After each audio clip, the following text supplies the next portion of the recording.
If you're a creator or influencer who is trying to figure out what to charge brands, how to create your rate card as a content creator or as an influencer, then in this video I'm going to share 5 questions to ask yourself to ensure that you're not undercharging yourself and to ensure that you are running a profitable content creation business. Now, in my previous video, I shared 10 steps to becoming a full-time content creator, and one of the steps was having a rate card or a rate sheet. Now, if you don't know what a rate card or a rate sheet is, it is essentially a document listing your services as well as their cost, right? So if you're doing an Instagram video post, how much is it going to cost? If you're doing an Instagram photo post, how much is it going to cost?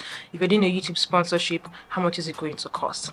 Now, there is no one size fits all approach to picking or choosing your cost for services that you offer brands, and that is why this video exists in the first place, right? So if you go on Google, for instance, to say how much should I charge for an Instagram collaboration, you may not see a specific amount, right? And that's because there are so many factors that come into play when setting your rates or your costs when working with brands. Some of these are your subscriber or follower count. Another is living expenses that differ from one person to another, right? A Kim Kardashian, for instance, has a lot of people on her payroll, probably has stylists, makeup artists, a whole filming crew, probably has maybe a social media manager handling her socials, has a lot of people on her team. So it will make sense for her to charge $1 million. I'm not saying that's how much she charges, right? Just an example.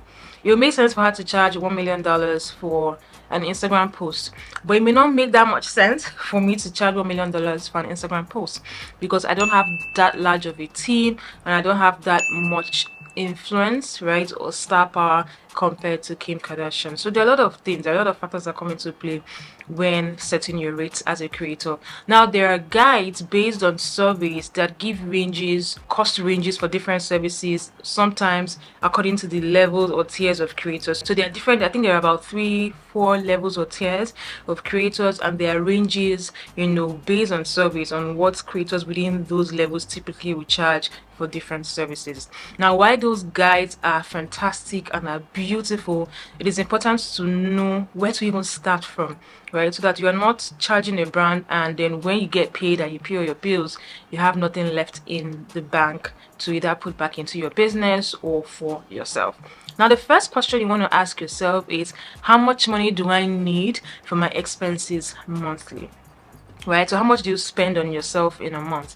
And the only way you can know this is by writing out, like literally writing out your expenses. All right, and these are typically split into two, so you typically will have like your fixed cost and your variable cost. Now, as the name implies, the fixed costs are costs that are fixed, right? So every month you know how much you're paying for certain items. A very good example is rent. Right now, except your landlord or a landlady decides to increase your rent, to change your rate, you know how much you are paying for rent every month or every year, depending on what your paying agreement or payment structure looks like. While for your variable costs, these are costs that change sometimes depending on the volume of work or volume of things or services being done, right? An example is if you are working with a photographer on a project basis, right? Depending on the number of projects you require professional photography services for, you may pay more or less month on month or month to month. An example, if in April, we just got into May, if in April I worked with 3 brands, or I had 3 different brand collaborations that required professional photography, right? I'll pay higher in April than in May if I had just 1 brand collaboration that required professional photography. All right, so in this case, photography is a variable cost. However, if I had a photographer on my payroll, right, if I had a photographer that I paid wages or salary every month, then that comes as a fixed cost because that's a monthly agreement and not per project, right? So in summary, write out all your expenses, right? Your living expenses for the month, right? If you have any yearly expenses or yearly payments, break them down into monthly expenses by dividing by 12, just like 12 months in a year, so that you understand how much you need to cater to yourself every month. Now, when you've done that, you've done the personal part. The next question 2, is how much have you invested into or in your content creation business, right? So under this part, you list out everything that you use that aids your content creation journey or your content creation business. So here I'm talking about your filming equipment, for instance, so your cameras, your LED lights, your laptop, your hard drive, your editing software, right? If you anything that you've procured, any investments that you've made, into anything that aids your content creation business, you should write this down. Now, if you've also incorporated a company, or if you've registered a business and you have taxes that you're paying, this is also where you want to note them down. Now, there are different accounting principles on how to recoup this money in your business, right? I'm not an accounting professional, unfortunately, but there are two that are very common. There is amortization and depreciation. All right, so you may want to read up on these principles to know how to apply them into your final rates for when you're charging brands or businesses or clients. All right, but step one, again, taking into account all your living expenses, your personal expenses on a monthly basis, and step two is now writing out how much you have invested in your content creation business. Now, question three is how much money do you now want to make, right? So you've written out all your living expenses, you've decided or figured out how much you've invested in your content creation business, so you know how much you need to make every month to pay your bills and to put back in your business for the business expenses that you've made for your camera, your lights, your hard drive, your editing software, and all of that. Now, how much money do you want to have left in the bank once you've done 1 and 2, right? And this is your desired profit margin. Now, this is where the magic usually happens for a lot of people. Why? Because this is where they now decide, okay, you know what, because of the dedication I put into my work, because of the sort of videos that I create, because of the amount of work that goes into creating videos for clients, for instance, I think, I should charge this much extra. I think I should add a premium, to what I currently have. All right. Some other things that influence your desired profit margin are the things you want to do, the plans you have for maybe your money at the end of the day. So after you finish paying your bills, what sort of things do you want to be able to do with what's left in the bank? Do you want to put the investment back into your business? For some people, they might decide that they want to put money away into investment at the end of every month, maybe after they've paid themselves, if you're a salaried employee of your content creation company or business. All right. For some other people, all they need is to be able to pay their bills and they have a little extra change. So maybe go clubbing with your friends, or to be able to take a vacation, or to be able to do something fun for themselves, right? So this differs. Your desired profit margin differs. It totally depends on you.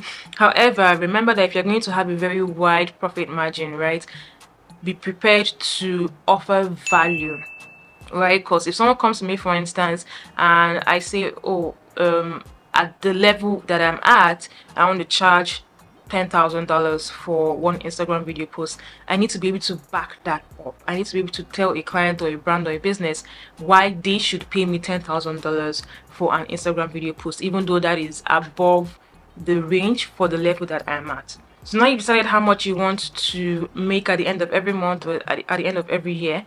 An important question, which is now question 4, is how can I make this money? Right, so if you've been doing the exercise, if you've had your pen and your paper, did I just say pen? If you've had your pen and your paper, right, and you've been taking note of things, at the moment you're probably staring at a huge amount of money and you're like, whoa, how am I going to do this? How am I going to make this from content creation alone? Now, as I mentioned in my previous video on different ways that you can make money in your business, the most popular route, for creators and influencers to serve their community is through brand partnerships and collaborations, right? So working as a creator, whether it's UGC or working as an influencer, right? However, that's not the only way that you can work as a content creator. You can decide to diversify your income, all right? So you can decide that you want to start selling your own digital products. For instance, I have a content calendar template that I'm selling, that I use for my business and I believe will be helpful for maybe other content creators, other business owners. You can decide to join affiliate networks. The most popular is the Amazon affiliates system. You can also decide to offer professional services to people. For instance, outside of being a content creator and a YouTuber, I'm also a project manager. You can decide to become a social media manager. If you have fantastic writing skills, you can decide to start writing captions for people. Someone literally reached out to me last week saying she needed a social media manager, not because she doesn't have content or not because she doesn't know how to create her content, but because she doesn't know how to write converting captions, right? So if you're a content creator, for instance, and if you have fantastic writing skills, you can decide to take up that job, right, and be writing engaging captions for business owners. You can decide to sell it as an ebook, right, or sell it as a course, however you want to package that scale, it's up to you. So there are different ways to serve your community as a creator or an influencer. You don't have to rely only on brand partnerships or collaborations. Now let's say you've now decided that you want to work solely as a creator or an influencer on either a UGC basis or influencer style content basis. You also need to understand that to be able to make that huge amount of money that you've written in your notepad, then there are two ways. One, you either decide to work on a one-off basis but with a lot of clients in a month, right, or with a lot of brands, or you can decide to work with a handful of brands but do like long-term partnerships. Remember that if you're doing method one, it's going to require a lot of effort because you need to be pitching to a lot of brands, right, and coming up with creative ideas to work with them so that you can maintain that huge portfolio of brands or huge list of brands that you work with, right? So if you've decided that you want to work solely as a creator or an influencer with brands, then these are two ways that you can rake in the money that you want to make in your business. Now on to step 5, or question 5, is what are the industry standards? And this applies again if you've decided that you want to work solely as a creator or influencer on either a UGC basis or an influencer style content basis, right? There's an unspoken industry rule that for Instagram we charge $10 per 1,000 followers or $100 per 10,000 followers. It's the same thing. While for YouTube, again, the unspoken industry rule is $20 per 1,000 subscribers.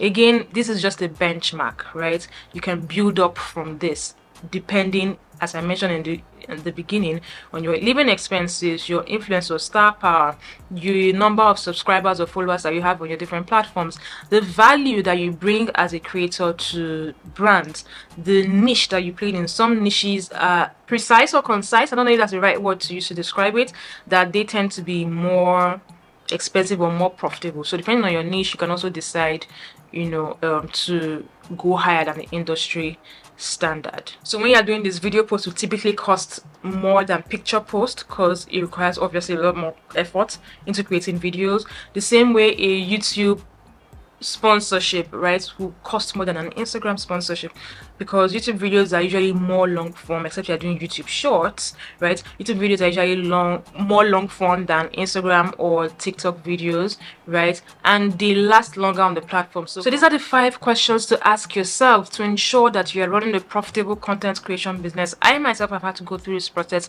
and I'll continue to go through this process as things change. The more I invest in my business, maybe the higher my living expenses get, the more influence I build in my niche, in my community, or in my audience. I would have to go back to review, but at least I have a framework that I work with, and I believe this framework could be helpful for you. So if you found this video helpful, I believe you find my previous video equally helpful. If you haven't watched it, I'll leave that in the description box. I'll leave the link in the description box for you to watch. I will see you in my next video. If you enjoyed this video, I've enjoyed other videos I've watched on my channel, and you're not yet subscribed, please hit the subscribe button and give this video a thumbs up. Also, let me know in the comments which question was very important for you. Did you know these questions before? Have you been applying them? Will you be applying them? And I'll see you in my next video. Till then, stay safe, stay fabulous, stay blessed. Goodbye.